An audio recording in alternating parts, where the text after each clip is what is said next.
بني آدمك مراحش أو صامر waxaa ka mid ah marka uu ku jiro uurka hooyadii.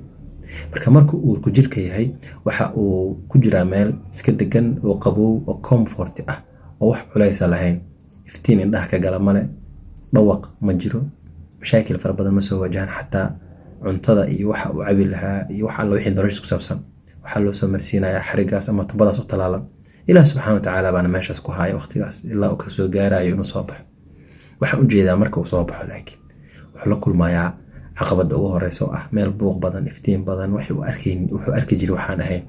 Halkaas marka waxaa ku jira cashir ah nolosha marka dhalato waxaa bilaabanaya caqabado iyo maxaa la dhahaa dhibaatooyin iyo waxaadan u dulqaadanaynin iyo waxaadan aqoonin oo maalin kasta kaaga baahan inaad barato.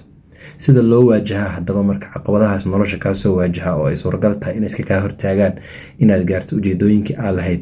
Caqabadahaas sida loo waajaho dad kale way u kala baxaan. Dad aaminsan caqliga iyo garaadka ay haystaan inuu yahay garaad kooban oo xadidan oo inta Ilaahay u siiyay maahan wax kale aysan ku darsami karin. Caqabadaha hadday ka hor yimaadaanna markaa ma haystaan wax ay kaga hortagaan ama ay kaga gudbaan. Noocaas waxaa loo yaqaanaa fixed mindset. Waxaa jira nooc kale oo loo yaqaano growth mindset oo ah qofka dadkaasi marka waxay u fikiraan in hadba caqabada soo waajahda ay ku dadaalaan inay baran lahaayeen sidii ay uga gudbi lahaayeen lana qabsan lahaayeen.